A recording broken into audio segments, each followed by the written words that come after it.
नमस्कार दोस्तों, स्वागत है आपका आज के मुख्य समाचार में, जिसमें सबसे पहली और बड़ी खबर में आपको बताएंगे कि चुनाव आयोग पर सीएम ममता के गंभीर आरोप। कहा 20 वर्षों के वैधानिक सुधार की अनदेखी कर रहा है चुनाव आयोग। खबर में आगे जिक्र होगा कि गौरव गोगोई का हमला, असम में लोकतांत्रिक अधिकारों को नष्ट कर रही है भाजपा सरकार। आगे आपको बताएंगे दोस्तों कि बंगाल में कांग्रेस किसके साथ करेगी गठबंधन। 17 और 18 जनवरी को होगी बैठक, कई दिग्गज नेता रहेंगे मौजूद। आगे आपको बताएंगे कि वाराणसी में एनएसयूआई प्रदर्शनकारियों पर पुलिस कार्रवाई, प्रियंका गांधी ने साधा निशाना। और इसी के साथ आगे जिक्र होगा कि SC/ST को नहीं मिले क्रीमी लेयर का लाभ। याचिका पर सुप्रीम कोर्ट ने केंद्र और राज्य सरकारों से इसको लेकर मांगा जवाब। दोस्तों, हर एक खबर की गहराई में आपको ले जाएंगे, लेकिन उससे पहले आपसे निवेदन कि वीडियो को कीजिए लाइक और चैनल को सब्सक्राइब करके बेल आइकन दबाकर कमेंट में लिखिए जय हिंद। रुक करते हैं सबसे पहली और बड़ी खबर की तरफ। चुनाव आयोग पर सीएम ममता के गंभीर आरोप। कहा 20 वर्षों के वैधानिक सुधार की अनदेखी कर रहा है चुनाव आयोग। जी हां दोस्तों, आपको बता दें कि पश्चिम बंगाल की मुख्यमंत्री ममता बनर्जी ने चुनाव आयोग पर एक बार फिर गंभीर आरोप लगाए हैं। उन्होंने कहा कि आयोग अपने ही 20 वर्षों के वैधानिक सुधारों की अनदेखी कर रहा है, जिससे मतदाताओं को अपनी पहचान दोबारा स्थापित करने के लिए मजबूर होना पड़ रहा है। बता दें कि मुख्यमंत्री ने इससे पहले भी एक अन्य पत्र में निर्वाचन आयुक्त ज्ञानेश कुमार के समक्ष कई गंभीर मुद्दे उठाए थे। पश्चिम बंगाल की मुख्यमंत्री ममता बनर्जी ने मुख्य चुनाव आयुक्त ज्ञानेश कुमार को सोमवार को एक और पत्र लिखा है। वो इसका 5वां पत्र है। ये उनका 5वां पत्र है। इसमें उन्होंने वोटर लिस्ट के स्पेशल इंटेंसिव रिवीजन प्रक्रिया में हो रही गड़बड़ियों पर चिंता जताई। ममता बनर्जी का दावा है कि 2002 की वोटर लिस्ट को डिजिटल बनाने के लिए आर्टिफिशियल इंटेलिजेंस का इस्तेमाल किया गया, जिससे गंभीर गलतियां हुई। उनका कहना है कि इन तकनीकी खामियों की वजह से असली वोटरों को गलत तरीके से विसंगति वाली श्रेणी में डाल दिया गया। इससे आम लोगों को भारी परेशानी हो रही है। रुक करते हैं अगली ब्रेकिंग न्यूज की तरफ। गौरव गोगोई का हमला, असम में लोकतांत्रिक अधिकारों को नष्ट कर रही है भाजपा सरकार। जी हां दोस्तों, आपको बता दें कि असम प्रदेश कांग्रेस कमेटी के अध्यक्ष गौरव गोगोई ने रविवार को मुख्यमंत्री हिमंता बिस्वा शर्मा पर तीखा राजनीतिक हमला बोला। उन्होंने भारतीय जनता पार्टी के नेतृत्व वाली सरकार पर छल, अन्याय और लोकतांत्रिक अधिकारों को व्यवस्थित रूप से कमजोर करने का आरोप लगाया। कांग्रेस ने राज्य विधानसभा चुनावों से पहले एक उच्च स्तरीय जन प्रेरणा कार्यक्रम का आयोजन किया। यहां मानवेंद्र शर्मा कॉम्प्लेक्स में एक सभा को संबोधित करते हुए गोगोई ने कहा कि असम की जनता के बीच मुख्यमंत्री की विश्वसनीयता पूरी तरह से खत्म हो गई है। उन्होंने जोर देकर कहा कि असम पर भय और गलत सूचना के माध्यम से शासन नहीं किया जा सकता। जब तक एकजुटता होती है तो कोई भी सरकार उन्हें डरा नहीं सकती। असम की जनता ही असली शासक है। इस कार्यक्रम में प्रतिद्वंदी दलों के कई प्रमुख नेताओं ने कांग्रेस में शामिल होकर आगामी विधानसभा चुनावों के लिए पार्टी की गहन तैयारियों का संकेत दिया।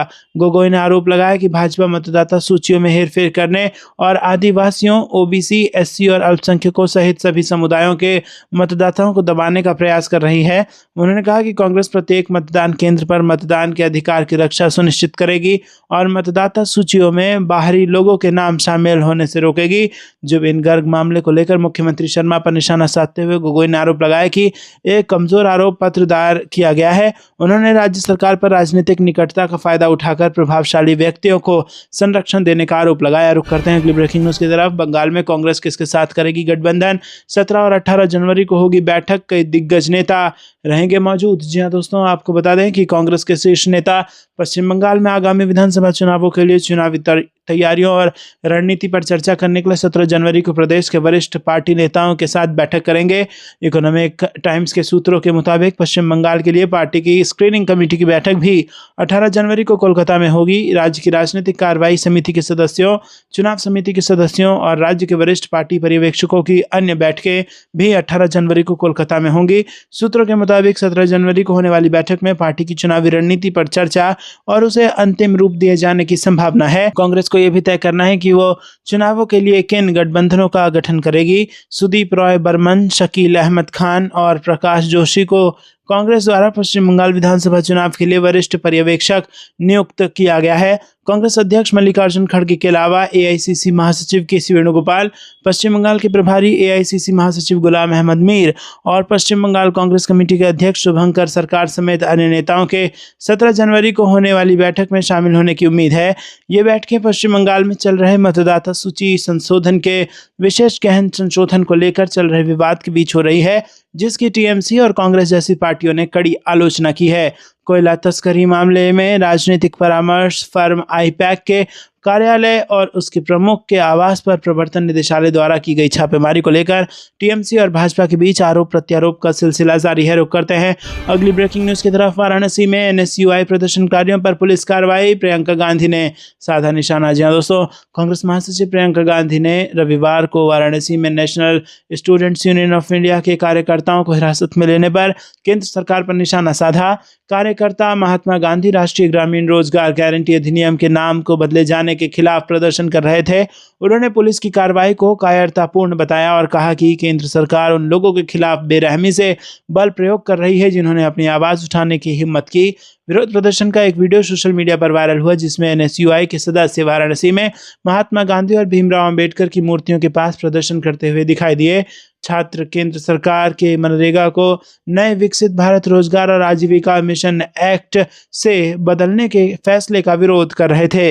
दोस्तों रुक करते हैं अगली ब्रेकिंग न्यूज की तरफ। SC/ST को नहीं मिले क्रीमी लेयर का लाभ, याचिका पर सुप्रीम कोर्ट ने केंद्र और राज्य सरकारों से मांगा जवाब। जी हाँ दोस्तों, आपको बता दें कि सुप्रीम कोर्ट ने SC/ST आरक्षण से क्रीमी लेयर को हटाने वाली मांग वाली याचिका पर नोटिस जारी किया है। सुप्रीम कोर्ट ने सोमवार को केंद्र और सभी राज्य सरकारों और केंद्र शासित प्रदेशों को नोटिस जारी किया। याचिका में मांग की गई है कि क्रीमी लेयर को SC/ST आरक्षण का लाभ नहीं मिले, इसके लिए सुप्रीम कोर्ट निर्देश जारी करे। सुप्रीम कोर्ट ने 4 हफ्ते में जवाब तलब किया है। इस बाबत सुप्रीम कोर्ट में याचिका दायर की गई थी। याचिका पर सुप्रीम कोर्ट ने सुनवाई के लिए सहमति जताई थी और सुप्रीम कोर्ट ने SC/ST रिजर्वेशन में क्रीमी लेयर लागू करने की मांग पर सुनवाई करने का फैसला किया था। दोस्तों 1 अगस्त 2024 को अपने ही 20 साल पुराने फैसले को पलटते हुए सुप्रीम कोर्ट ने कहा था कि राज्य सरकारें अनुसूचित जाति के कोटे के अंदर सब कैटेगरी बना सकती हैं। बेंच ने कहा था कि अनुसूचित जाति को उनकी जातियों के आधार पर बांटना संविधान के आर्टिकल 341 का उल्लंघन नहीं करता।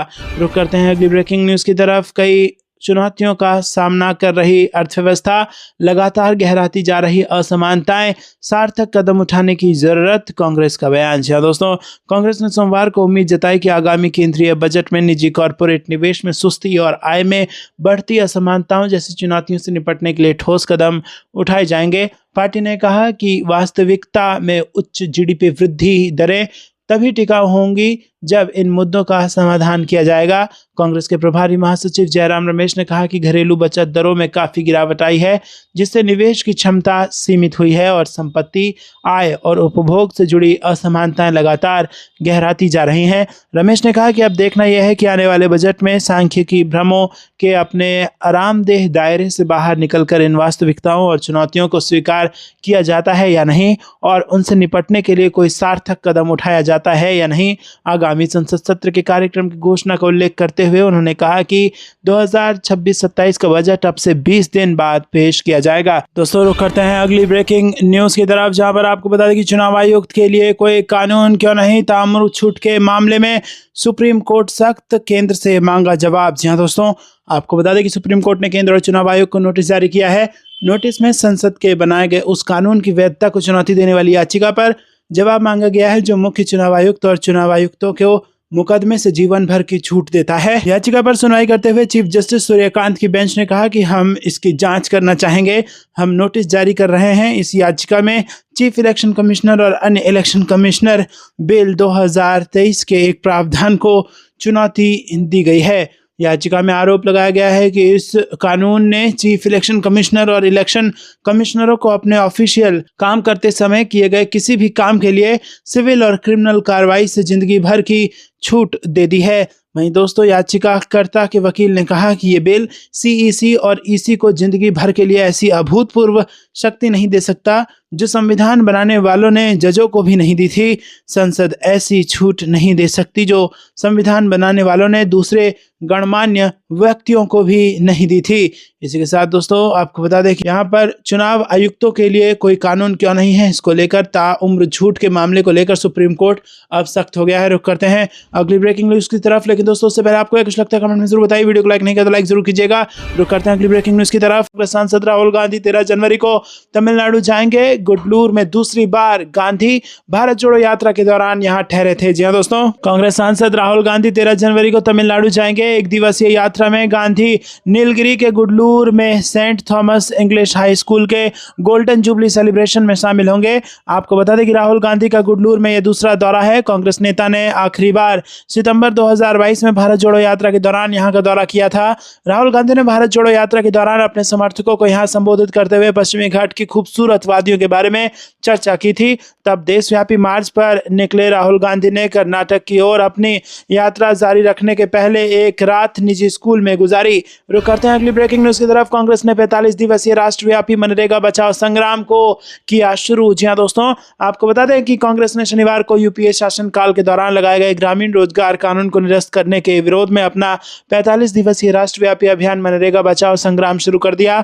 इस अभियान के तहत आज हर जिले में प्रेस वार्ता आयोजित की गई। यह आंदोलन 25 फरवरी तक जारी रहेगा, जिसमें वीबीजी रामजी अधिनियम को वापस लेने और मनरेगा को उसके मूल स्वरूप में अधिकार आधारित कानून के रूप में बहाल करने और काम के अधिकार और पंचायतों के अधिकार को बहाल करने की मांग की जा रही है। वहीं कांग्रेस की ओर से शनिवार को सभी जिला मुख्यालयों में प्रेस वार्ता आयोजित की गई, जिसमें संसद के शीतकालीन सत्र में मनरेगा को निरस्त किए जाने और उसके स्थान पर वीबीजी रामजी की अधिनियम लागू किए जाने पर चर्चा की गई। इसके बाद 11 जनवरी को जिला मुख्यालयों में एक दिन का उपवास और प्रतीकात्मक विरोध प्रदर्शन किया जाएगा। रुक करते हैं अगली ब्रेकिंग न्यूज की तरफ। पटना लौटते ही नीतीश सरकार को 100 दिनों का अल्टीमेटम, पुराने तेवर में दिखे तेजस्वी यादव। जी हां दोस्तों, देश विदेश के लंबे सैर के बाद तेजस्वी यादव रविवार दोपहर सपरिवार पटना पहुंच गए। पटना पहुंचते ही उन्होंने विधानसभा चुनाव में धांधली के साथ जीत के लिए एनडीए पर प्रलोभन देने का आरोप लगाया। कहा कि हम शुरू से ही सकारात्मक राजनीति करते आए हैं और यही कारण है कि सरकार गठन के 100 दिन तक उसकी नीतियों, निर्णयों और कार्यक्रमों पर कोई टिप्पणी नहीं करेंगे, लेकिन उसके कार्यों की विवेचना करते रहेंगे। इस बयान से स्पष्ट है कि आने वाले दिनों में तेजस्वी सरकार के विरोध अपेक्षाकृत अधिक आक्रामक होंगे। हवाई अड्डा परिसर में तेजस्वी ने कहा कि पूरा देश कह रहा है कि विधानसभा चुनाव में लोक हारा और तंत्र जीता। उन्होंने जनतंत्र को धन तंत्र और मशीन तंत्र बना दिया है। छल कपट प्रपंच और मशीनरी से प्राप्त जनादेश को जनता कितना स्वीकार रही है, ये सभी जानते हैं। डबल इंजन सरकार में अपराध, भ्रष्टाचार, रिश्वतखोरी, पलायन, शिक्षा, चिकित्सा और विविध व्यवस्था का क्या हश्र है, ये किसी से छुपा नहीं है।